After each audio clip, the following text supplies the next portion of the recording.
जो मैं आपको शेयर कर दूंगी रिकर्जन के, जिसको आप एग्जाम्स में एज इट इज लिखेंगे।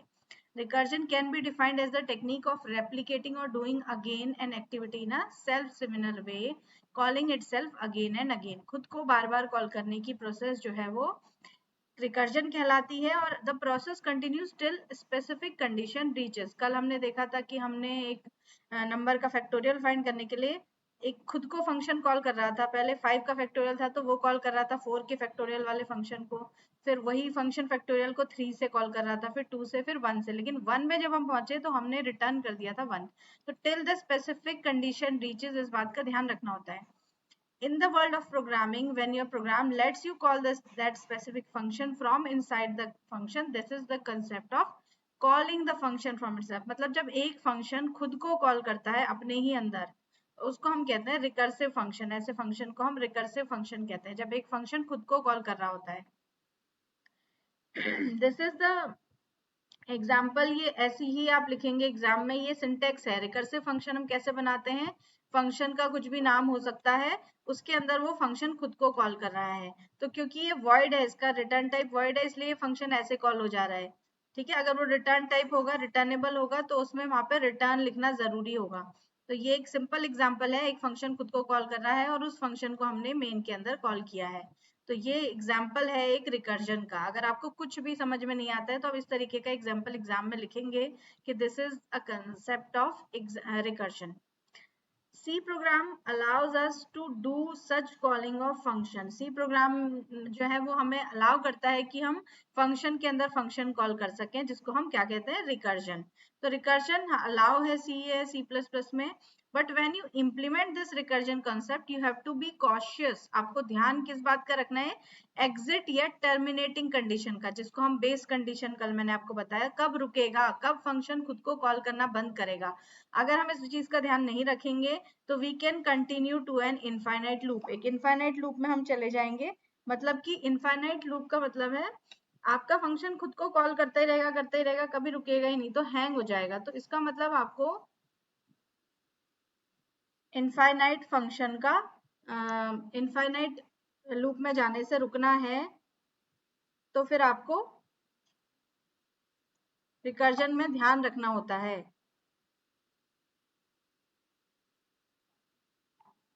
अब फैक्टोरियल का जो प्रोग्राम कल हमने किया था वो आप एग्जाम में यहाँ पे लिख सकते हैं।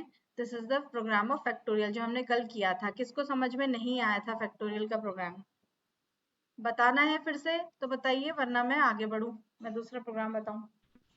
मैम बता दो। ठीक है,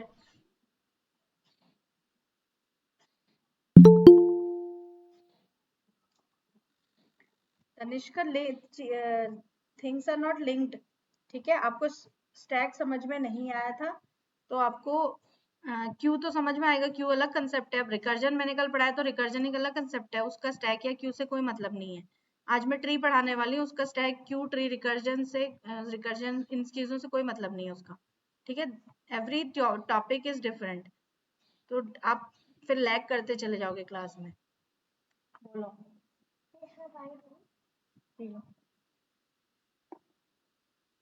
जाओ फिर 10 से निकाल लो या फिर ले लो। तो हम रिकर्जन को फिर से कंटिन्यू एक एग्जांपल से करते हैं। रिकर्जन मैं आपको फिर से समझाती हूँ, बहुत इंपॉर्टेंट कंसेप्ट है, इसको आपको मिस नहीं करना है। रिकर्जन की ये नोट्स मैं आपको आज शेयर कर दूंगी। What is recursion? Recursion is something repetition, लेकिन वो रिपीटेशन सेल्फ सिमिलर वे में होगा। मतलब खुद को कॉल करेगा, मैं अपने आप को ही कॉल कर रही हूँ, तो that is a function that is called recursive function. तो recursion is a function calling itself is called recursive function. Recursion में आपको एग्जाम्पल में इस तरीके से लिखना होता है, एक फंक्शन आपने बनाया जिसके अंदर खुद को वो कॉल कर रहा है, वो सेम फंक्शन, उसका नाम जो है वही उसके अंदर कॉल हुआ है और मेन में हमने उस फंक्शन को कॉल किया। तो यहाँ पे ये फंक्शन ने खुद को कॉल किया, उसके अंदर फिर वो खुद को कॉल करता जा रहा है। तो यहाँ पे बेस कंडीशन या स्टॉपिंग कंडीशन का ध्यान रखना बहुत जरूरी है। तो वो कैसे हम सोचते हैं कि स्टॉपिंग कंडीशन क्या होगी, तो हम करते हैं पहले फैक्टोरियल का प्रोग्राम जो हमने कल किया था। रिकर्जन में आपको सिर्फ एक चीज जो ध्यान में रखनी होती है वो होती है बेस कंडीशन की कब हमें रुकना होगा।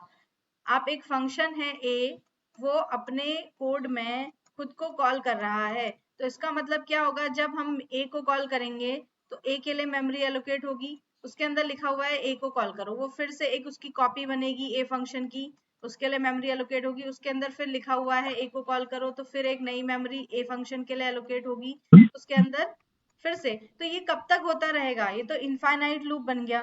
तो कभी ना कभी हमें ऐसा कुछ लिखना चाहिए जिससे कि ये खुद को कॉल करना बंद कर देगा, तो उसको हम कहते हैं बेस कंडीशन। तो हमेशा बेस कंडीशन को पहले लिखा जाता है फंक्शन में। जब हम फंक्शन को कॉल करते हैं तो सबसे पहले यहाँ पे होती है बेस कंडीशन। अगर वो ट्रू है तो प्रोग्राम या फंक्शन स्टॉप हो जाता है, यानी वो खुद को कॉल नहीं करता है, और अगर फंक्शन कंडीशन फॉल्स है तो फिर फंक्शन खुद को कॉल करता है। तो इस तरीके का कंसेप्ट होता है रिकर्सिव फंक्शन का। तो रिकर्सिव फंक्शन में बेस कंडीशन कैसे सोचते हैं, तो देखो सबसे पहले मैंने आपको कल बताया था, फिर से हम करते हैं फैक्टोरियल का एक program. Factorial of a number, तो किसी भी नंबर का जो फैक्टोरियल होता है वो क्या होता है, सपोज हम लेते हैं 3 का फैक्टोरियल। तो we know that a factorial of a number is n into n-1 into n-2 into n-3, कब तक, जब तक 1 नहीं आ जाता।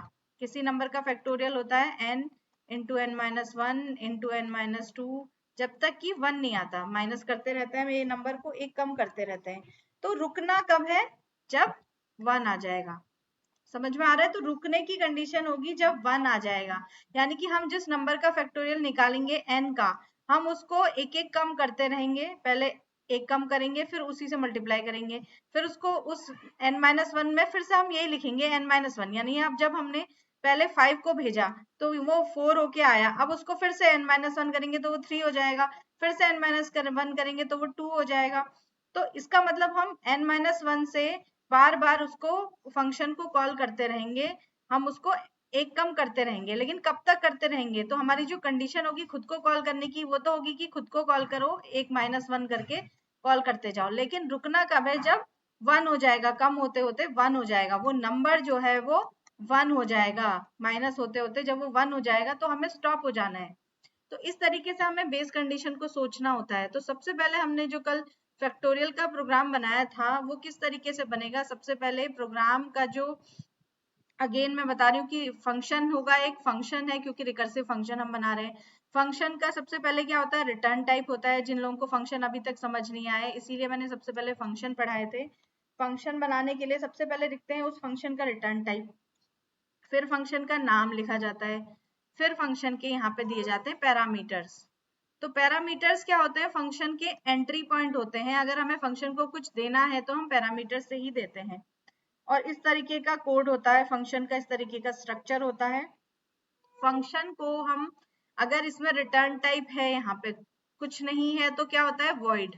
वॉइड मीन्स नथिंग, ये फंक्शन कुछ रिटर्न नहीं करेगा, तो फंक्शन का सारा कोड होता है और बस फंक्शन खत्म हो जाता है अगर वॉइड है।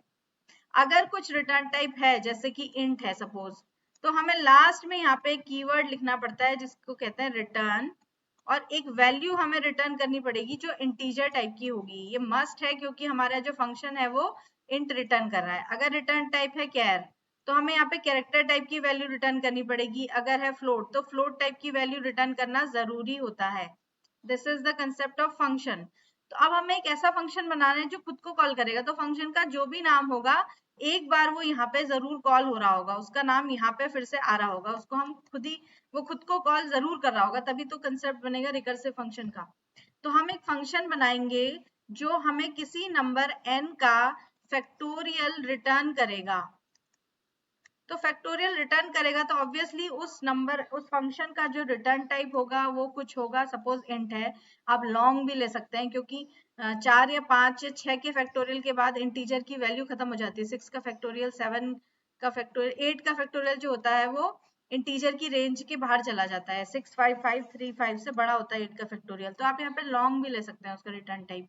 तो अभी मैं सिर्फ समझा रही हूँ कि रिटर्न टाइप इंट है ये फंक्शन का नाम मैंने ले लिया फैक्ट सपोज, और फंक्शन को मैं एक नंबर दूंगी जो इंटीजर टाइप का होगा जिसका मुझे फैक्टोरियल निकालना होगा, ये मेरा फंक्शन बनेगा। अब इस फंक्शन के अंदर करना क्या है, मुझे इसको रिकर्सिव फंक्शन बनाना है। तो सबसे पहले मैंने आपको कल भी बताया था, सपोज 4 का फैक्टोरियल मुझे निकालना है तो n में मैंने भेजा 4, तो फैक्टोरियल फंक्शन में मैंने 4 को भेजा, तो 4 वाले फंक्शन में क्या होगा कि हम 4 को तो रखेंगे और उसको मल्टीप्लाई करना होगा 3 से, यानी 3 के फैक्टोरियल से। अगर मैं 4 के फैक्टोरियल को ऐसे लिख दूं 4 इंटू 3 फैक्टोरियल, तो गलत थोड़ी है।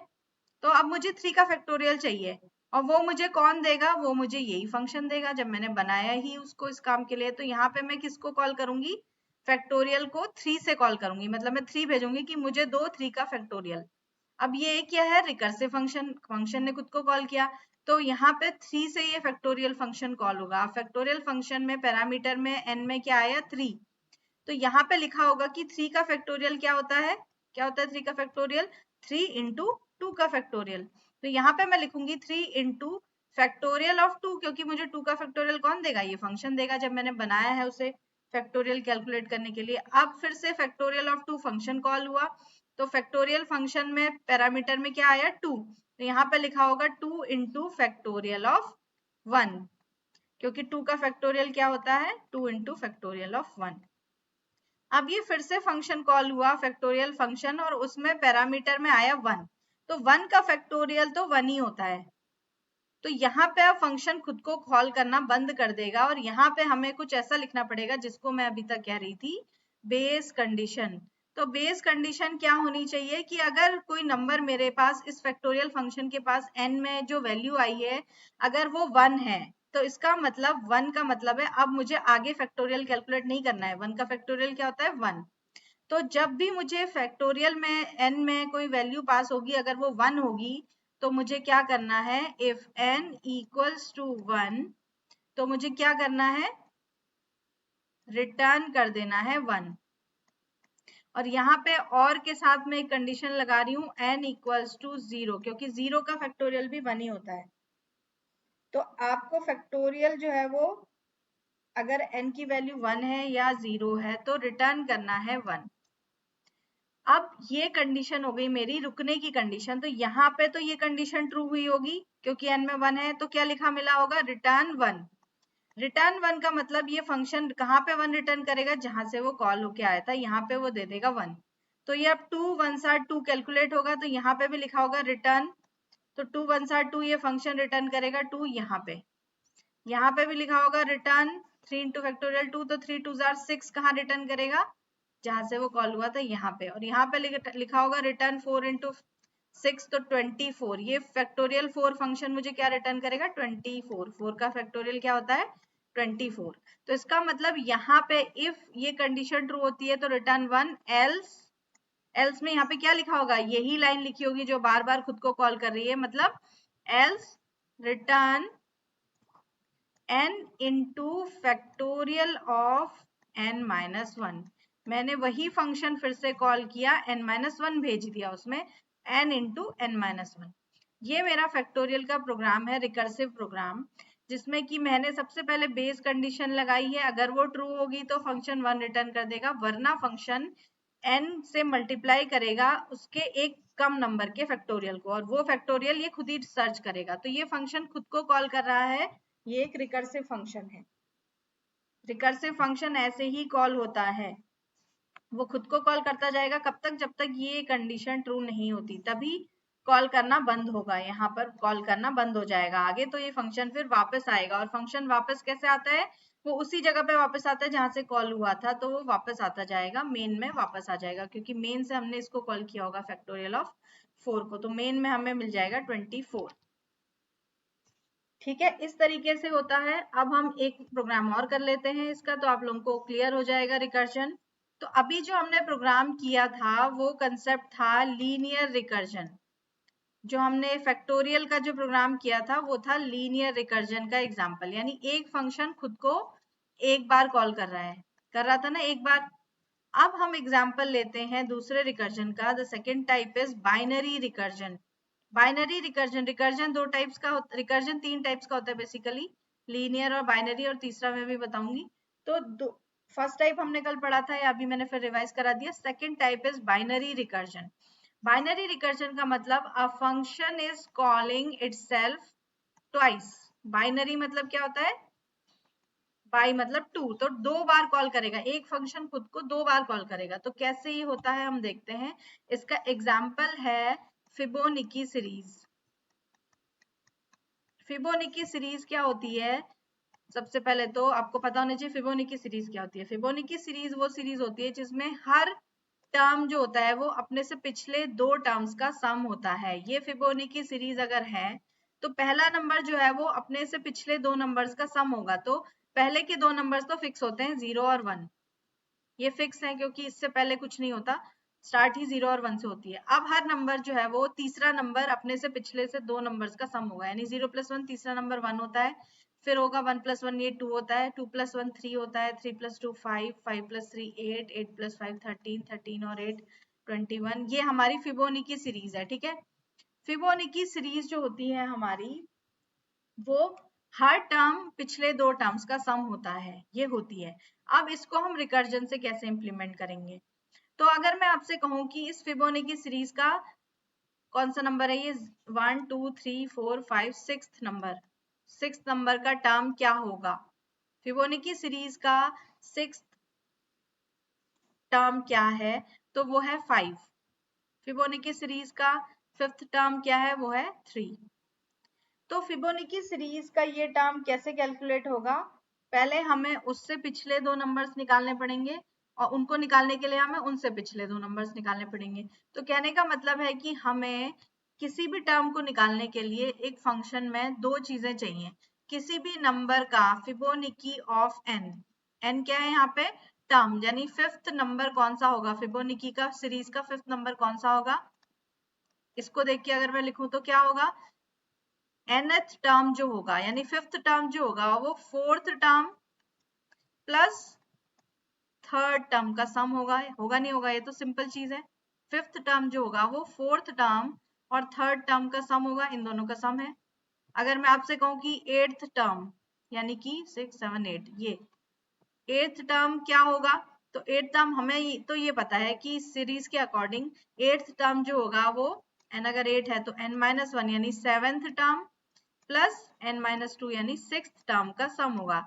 ये किसका सम है, इसका और इसका। तो ये बात हमें पता है कि nth टर्म जो होता है वो n-1th टर्म और n-2th टर्म का सम होता है। ये चीज क्लियर है, इसमें तो कोई कंफ्यूजन नहीं होना चाहिए। हर टर्म जो होता है वो अपने से पिछले और उससे भी पिछले, यानी एक पिछले और 2 पिछले का सम है। तो ये चीज को हम इंप्लीमेंट करके रिकर्सिव फंक्शन बनाते हैं। अब अगर मैं आपसे कहूं कि मैंने एक फंक्शन बनाया है फिबो, जो nth टर्म बताएगा मुझे कि nth टर्म क्या है, ठीक है, इस सीरीज का nth टर्म क्या है। तो मुझे कुछ नहीं करना है, आप यही सोच लो कि क्या करना है मुझे, मैंने एक फंक्शन बना दिया जो nth टर्म बताएगा। तो अब वही फंक्शन मुझे n-1th टर्म भी बताएगा, प्लस वही फंक्शन मुझे n-2 टर्म भी बताएगा। तो फिबोनिकी फंक्शन के अंदर फिबोनिकी n-1 कॉल हुआ प्लस फिबोनिकी n-2, उन दोनों का जो सम होगा वो होगा नहीं होगा nth टर्म। मेरा जो फिबोनिकी फंक्शन है जो मुझे nth टर्म बताने वाला है, उसके अंदर मैं क्या करूं, मुझे क्यों सरदर्दी लेनी, मेरे को अब मैंने फंक्शन बना दिया जो nth टर्म बताएगा, तो वही फंक्शन मुझे n-1 टर्म बताएगा, वही फंक्शन मुझे n-2 टर्म बनाएगा और मैं उन दोनों का सम कर दूंगी, वो मेरा आंसर होगा। कितना सिंपल है रिकर्जन। अब ये जो रिकर्जन, अब ये तो आपको लग रहा होगा कि ये तो हमेशा खुद को कॉल करता ही रह जाएगा, तो वही चीज की इसकी बेस कंडीशन भी तो होनी चाहिए, कभी तो रुकेगा वरना तो ये हैंग हो जाएगा। तो what is the base condition, base condition क्या होगी, कोई बताएगा मुझे, किसी को अगर समझ में आ रहा है तो बता पाएगा शायद। What should be the base condition,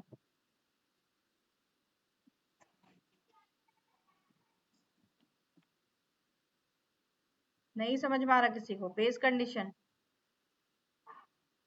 base condition क्या होगी, जब n की वैल्यू 0 होगी, यानी 0 टर्म क्या होता है, वो तो फिक्स है कि 0 होता है, और n की वैल्यू 1 होगी, यानी फर्स्ट टर्म क्या होता है, 1 होता है। ये दोनों तो फिक्स है ना, ये दोनों तो हम फिक्स रखते हैं, ये दोनों 0 और 1 ही होंगे। अब मुझे अगर 25वां टर्म पूछेगा यूजर, तो उसके लिए मुझे कैलकुलेशन करनी पड़ेगी, लेकिन पहला टर्म तो 0 ही होगा, दूसरा टर्म 1 ही होगा। n की वैल्यू जब 0 होगी तो पहला टर्म 0 है, n की वैल्यू जब 1 होगी तो दूसरा टर्म 1 है। उसके अलावा आगे के वो अपने आप कैलकुलेट होंगे। तो बेस कंडीशन क्या होगी, तो फंक्शन मैं बना रही हूँ फिबोनिकी का, जो फंक्शन है वो है फिबोनिकी और nth टर्म क्या होता है? तो अब ये फंक्शन रिटर्न करेगा उस टर्म की वैल्यू। सपोज मैंने पूछा कि 8वां टर्म, इतना लेट कौन ज्वाइन कर रहा है?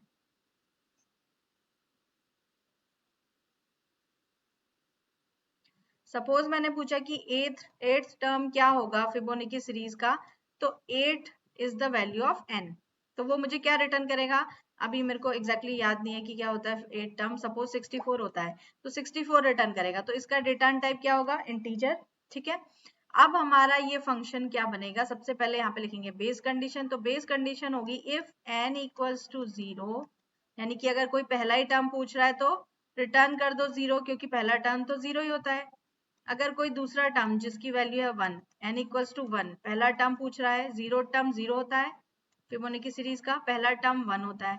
अगर n की वैल्यू 1 है तो क्या रिटर्न करो? 1 रिटर्न कर दो। इसके अलावा, ठीक है, तो इफ एल्स इफ और एल्स, इफ एल्स इफ पढ़े थे ना हमने, अगर ये ट्रू होगी तो ये नहीं चलेगा, ये नहीं चलेगा, ये ट्रू होगी तो ये नहीं चलेगा, और ये दोनों फॉल्स होंगी तो एल्स चलेगा। तो एल्स में क्या लिखेंगे बताओ? एल्स में हम लिखेंगे अगर कोई 0 टर्म पूछ रहा है तो 0 रिटर्न कर दो, क्योंकि पहला टर्म तो 0 ही होता है।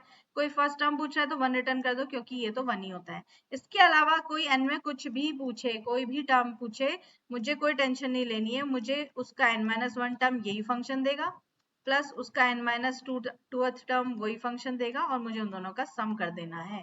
This is the simple recursive function of Fibonacci series. कितना आसान है बनाना, कि आपने उसी फंक्शन का यूज किया, हमें क्यों टेंशन लेनी। तो उसी फंक्शन का यूज कर लिया। इसको मैं डिबग करके भी बता रही हूँ अभी, लेकिन इतना समझ में आया? बताओ पहले, कोई कंफ्यूजन तो नहीं है इसमें?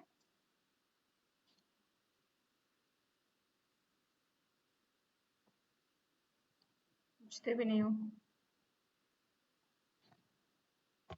इसका फिबोनाची का एक बार कोड बना के दिखा दो, ऐसे में नहीं आ रहा है। नहीं, ये कोड ही तो है, ये कोड ही है। दिस इज द कोड, ये कोड ही तो लिखा है मैंने। तो मैं यही, एग्जांपल कह रहा हाँ एग्जाम्पल ही बता रही हूँ अभी, एग्जाम्पल बता रही हूँ, इसलिए मैं इसको छोटा छोटा लिख दे रही हूँ यहाँ पे। else if n equals to 1, इसको मैं डिबग करके दिखा रही हूँ, तो आपको बहुत जल्दी समझ में आएगा hopefully. else return Fibonacci of n-1 plus Fibonacci of n-2। ये हमारा प्रोग्राम है। अब इसको डिबग करते हैं कि ये कैसे चलेगा। तो सपोज जो मेरी फिबोनाची सीरीज में लिख देती हूँ, यहाँ पे वो होती है 0 1 1 2 3 5 8 13 21, ये है। ठीक है, ये 0 टर्म है, ये फर्स्ट टर्म है, सेकंड टर्म है, third fourth fifth six seventh eighth. तो बहुत बड़ा इसका बन जाएगा डिबग करके, तो मैं सिर्फ फिफ्थ टर्म निकाल के दिखा रही हूँ। सपोज यूजर ने कहा n में भेजा 5, फिफ्थ टर्म बताओ फिबोनाची का क्या होता है, तो कैसे ये फंक्शन चलेगा। तो सबसे पहले जब मेन से कॉल होगा फिबोनाची, n में क्या आया? 5 आया, तो फंक्शन कॉल होगा। यहाँ पे लिखा है इफ n इक्वल्स टू 0, क्या 0 है? नहीं, condition false. If n equals to 1, क्या 1 है? Condition false. तो क्या लाइन चलेगी? ये वाली लाइन रन होगी। यहाँ पे लिखा हुआ है रिटर्न फिबोनाची ऑफ n-1 यानी 4 प्लस फिबोनाची ऑफ n-2 यानी 3। समझ में आया? यहाँ पे ये लाइन रन होगी।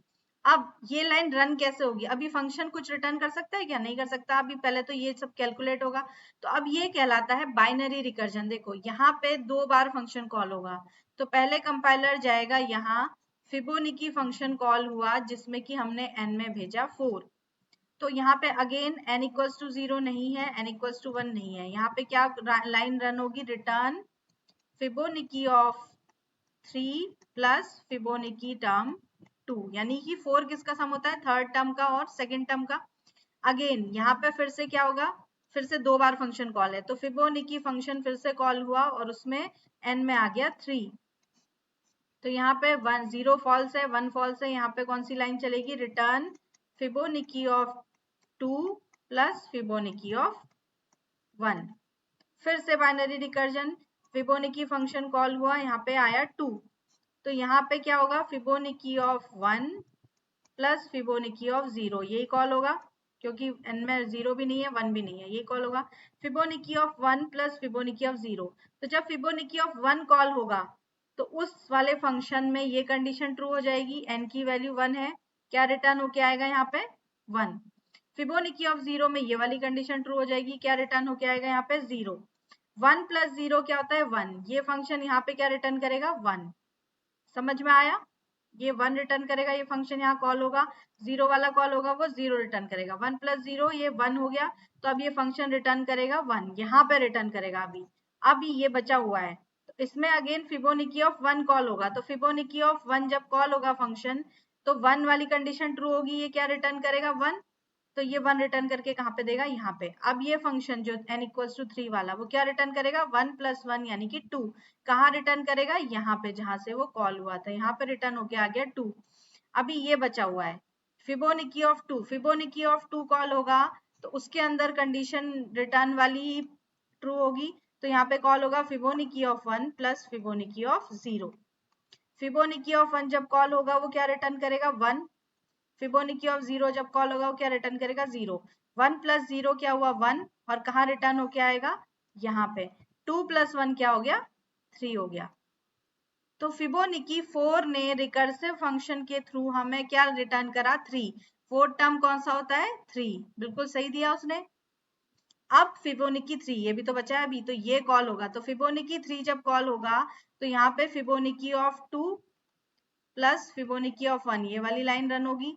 फिर इसमें Fibonacci of 1 plus Fibonacci of 0 ये कॉल होगा। फिबोनाची ऑफ 1 जब कॉल होगा वो क्या रिटर्न करेगा 1। फिबोनाची ऑफ 0 जब कॉल होगा वो क्या रिटर्न करेगा 0। 1 प्लस 0 क्या रिटर्न करेगा यहाँ पे 1। फिबोनाची ऑफ 1 जब कॉल होगा तो कंडीशन कौन सी वाली ट्रू होगी n इक्वल्स टू 1 वाली, ये क्या रिटर्न करेगा 1। 1 प्लस 1 क्या होता है 2, कहाँ पे रिटर्न होगा यहाँ पे 2 रिटर्न हुआ। फिबोनाची का थर्ड टर्म कौन सा होता है 2, बिल्कुल सही। और 3 प्लस 2 5, ये 5 रिटर्न करेगा ये फंक्शन कहाँ मेन में, तो मेन में रिटर्न होके क्या आ गया 5, तो फिफ्थ टर्म क्या होता है 5 ही होता है। This is the answer. इस तरीके से तो एक फंक्शन ने 2 बार खुद को कॉल किया, this is the binary recursion. देखो एक ट्री जैसा बन रहा है ना, this is called binary recursion. Her function खुद को 2 बार कॉल कर रहा है। अब बताओ किसको समझ में नहीं आया।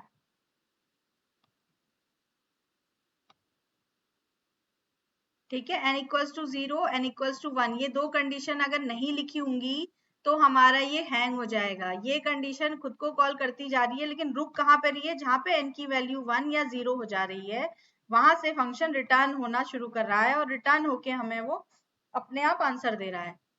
This is the beauty of recursion. Recursion का यही फायदा है कि 3 लाइन में आपने ये पूरा कोड हमारा इतना सा बन गया, वरना आपको बहुत कैलकुलेशंस करनी पड़ती है। आप इसको लूप से करते तो कैसे करते हैं आप करके देखना, किसी को अगर करना है लूप से तो आप लोग देखिए इसको कैसे करेंगे लूप से और फिबोनाची सीरीज। तो अब ये जो फंक्शन है ये फंक्शन हमें nth टर्म की वैल्यू देता है। ये फंक्शन क्या है, अगर मैंने 5 पास किया तो ये रिटर्न करेगा 5, अगर मैंने 6 पास किया तो इट विल रिटर्न 8, अगर मैंने 7 पास किया इट विल रिटर्न 13, अगर मैंने 8 पास किया इट विल रिटर्न 21। तो this is the function to print the nth term of Fibonacci series. तो अब पूरी सीरीज अगर प्रिंट करानी है तो मुझे क्या करना पड़ेगा, लूप लगाना पड़ेगा।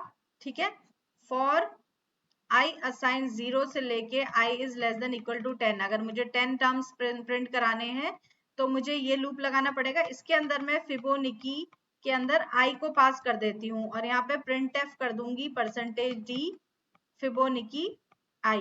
तो क्या प्रिंट होगा, पहले फिबोनाची i में 0 जाएगा, 0 टर्म वो देगा मुझे 0 प्रिंट होगा, फिर 1 टर्म देगा मुझे वो फंक्शन 1 प्रिंट होगा, फिर 2 टर्म 3 टर्म, ये फंक्शन अपने आप कैलकुलेट करता जाएगा nth टर्म को और 0 से 10 तक इसके भी एक आगे तक यहाँ पे हमारा फिबोनाची सीरीज यहाँ तक प्रिंट हो जाएंगी। ठीक है, तो फिबोनाची सीरीज का ये प्रोग्राम है, ये लेक्चर मैंने रिकॉर्ड किया है, मैं इसको फिर से शेयर कर दूंगी आपके साथ, आप इसको दोबारा देखिए, कहीं पे समझ में नहीं आता है पूछिए। Recursion is a very important concept, आपको रिकर्जन क्या होता है प्लस आपको रिकर्जन के 2 प्रोग्राम्स आने चाहिए। First one is the factorial जो कि मोस्ट इंपॉर्टेंट है, आता है एग्जाम्स में। सेकेंड वन इज फिबोनाची जो कि ईजी है, आपको मुझे लगता है कि समझ में आ जाएगा अगर आप थोड़ी सी कोशिश करेंगे। ठीक है, तो रिकर्जन के 2 types, linear recursion and binary recursion आज हमने देखा। रिकर्जन की थ्योरी आप पढ़िए, रिकर्जन के प्रोग्राम्स आप पढ़िए। मैंने आप लोगों को एक वेबसाइट बताई थी that is recursion in C, that is W3 schools। ठीक है, W3 schools है, जावा टी पॉइंट है। आप इसमें देखिए प्रोग्राम आपको दिए हुए हैं बना के, और आप उनको रन करा के देख सकते हैं कि प्रोग्राम जो है जैसे ये दिया हुआ है, सपोज आप इसको रन करा के देख सकते हैं। इसको पूरा डीबग भी किया हुआ है। यहाँ से अगर आपको समझ में आता है तो वेल एंड गुड, आप कहीं से भी देख सकते हैं। ठीक है, आपको अपना कंफर्ट देखना है कि आप कहाँ से उसको समझ पा रहे हैं, कहाँ से आपको बेटर समझ में आ रहा है, आप देख लीजिए। एक ट्राइट योरसेल्फ एडिटर होता है W3 स्कूल्स में, जहाँ पे ये प्रोग्राम दिया हुआ है रिकर्सिव प्रोग्राम, आप उसको ऐसे रन करा के देख सकते हैं। और रन कराने के बाद आप उसमें चाहे तो चेंजेस कर सकते हैं। ये मैंने चेंज कर दिया सपोज, और यहाँ पे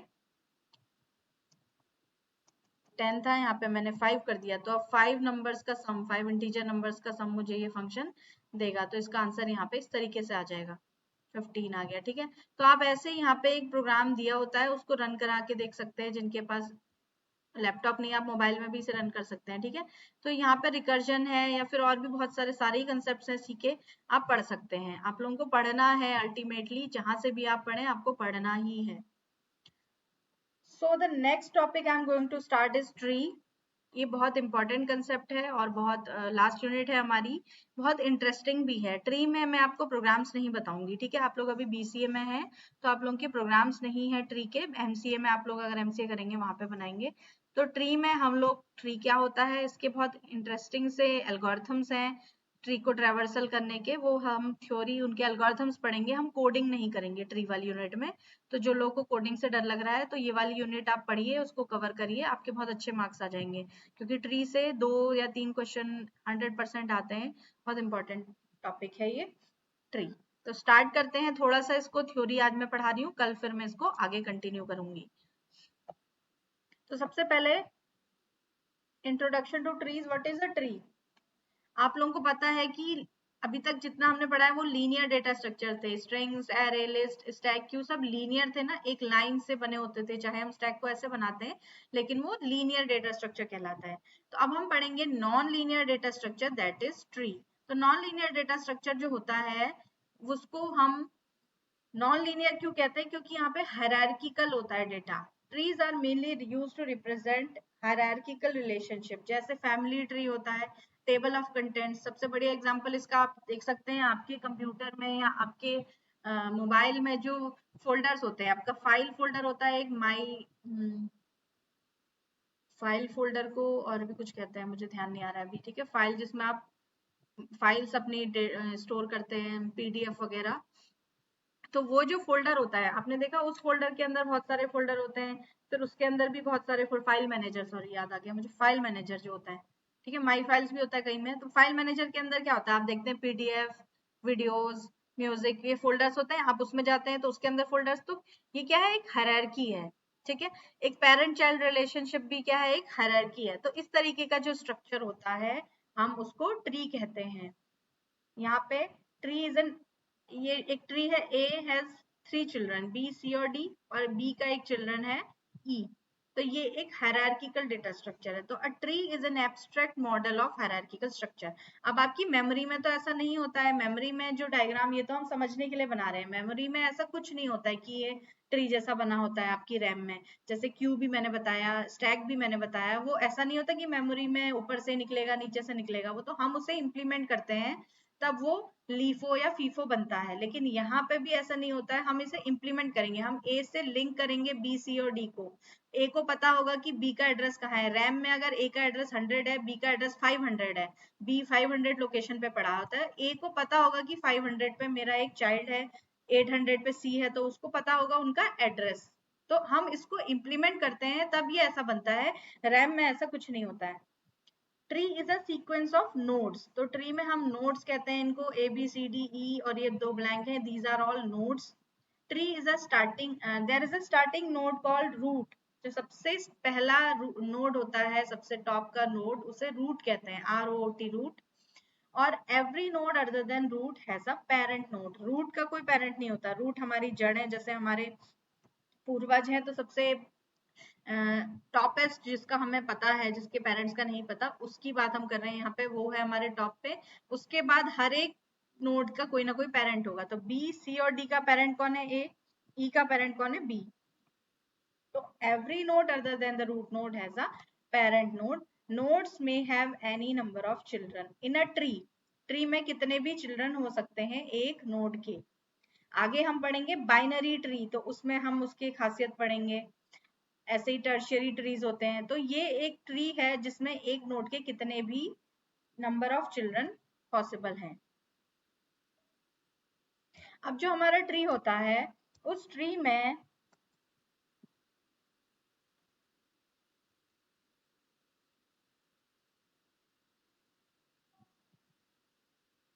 कुछ टर्मिनोलॉजीज होती हैं, ठीक है। ट्री में आपके थ्योरी में एग्जाम्स में आता है explain a tree, what are the levels of tree, इस तरीके से क्वेश्चन आते हैं। तो सबसे पहले ट्री में जो सबसे ऊपर होता है वो रूट होता है, तो उसका लेवल होता है 0। Root is at the top level, जिसको हम 0 कहते हैं। उसके बाद लेवल स्टार्ट होता जाता है, लेवल 1, लेवल 2, लेवल 3। तो सबसे टॉप वाले रूट नोड का लेवल 0 होता है। तो अगर हम n लेवल का ट्री कह रहे हैं, n की वैल्यू 3 है, तो ये एक इस तरीके का ट्री बनेगा, लेवल 0, लेवल 1, लेवल 2, लेवल 3। यहाँ पर रूट नोड जो है वो a है, b is the parent of d and e, ठीक है। और b के जो दो चाइल्ड हैं, अगर सिर्फ दो होंगे तो हम एक को लेफ्ट और एक को राइट कहेंगे। ये एक तरीके का बाइनरी ट्री है जिसमें बाई मतलब होता है 2। तो हर नोड के दो ही चिल्ड्रन है, मैक्सिमम 2 चिल्ड्रन दिख रहे हैं हमें। एक भी हो सकता है लेकिन मैक्सिमम 2 होंगे, 2 से ज्यादा नहीं होंगे। तो जब 2 होंगे तो हम लेफ्ट और राइट से उनको आइडेंटिफाई कर सकते हैं। तो बी का जो लेफ्ट चाइल्ड है वो डी है और बी का जो राइट चाइल्ड है वो ई है। और यहाँ पे एच क्या है? डी का राइट चाइल्ड है, ठीक है। अब हर ट्री जो है, ये एक ट्री है, इसके नीचे ये अपने आप में एक ट्री है जिसका सी रूट है, इसके नीचे ये अपने आप में एक ट्री है। तो हर ट्री के सब ट्रीज होते हैं, हर ट्री के अंदर बहुत सारे सब ट्रीज हम बना सकते हैं। ये भी एक सब ट्री है जैसे। अब ये जो लास्ट के नोड्स होते हैं एच, ई, आई, जे और जी, इनको हम कहते हैं लीफ नोड्स। लीफ नोड्स मतलब जैसे पेड़ की पत्तियां होती है ना, यहाँ पे ट्री की बात हो रही है तो लीफ की बात हो रही है। तो ट्री का जो यहाँ पे ट्री बिल्कुल उल्टा है, जैसे रियल लाइफ में ट्री की रूट जमीन में नीचे होती है और लीव्स ऊपर, यहाँ पे उल्टा है, रूट ऊपर है और सबसे नीचे ऐसे नोड्स जिनके कोई चिल्ड्रन नहीं है, they are called leaf nodes. ये पत्तियां हैं, लीफ नोड्स हैं जिनके कोई चिल्ड्रन नहीं है। तो F is not a leaf node, C is not a leaf node, but G, J, I, E, H are leaf nodes. तो आपको एग्जाम में आता है कि डिफाइन अ ट्री, तो आप ट्री में यही सब बातें लिखेंगे कि there is a root, there are levels of a tree, left child होता है, राइट चाइल्ड होता है, सब ट्रीज होते हैं, लीफ नोड्स होते हैं। यही चीजें ट्री में होती हैं। ये ट्री की कुछ टर्मिनोलॉजीज हैं।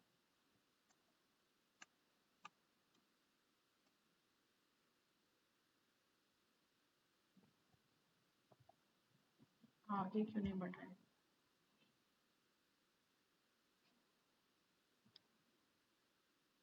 अगेन वही बात यहाँ पे है, पेरेंट नोड, चाइल्ड नोड, ये सब ट्री है, ये लीफ नोड्स हैं और ये सिबलिंग्स है। जैसे हमारी फैमिली में होता है ना, वी आर सिबलिंग्स, भाई बहन होते हैं। तो ये सी के दो चाइल्ड हैं, left child left, right child जी, वो दोनों क्या है? सिबलिंग्स हैं। ये डी और ई आर सिबलिंग्स। तो ये कंसेप्ट हमारे रियल लाइफ से ही लिया गया है।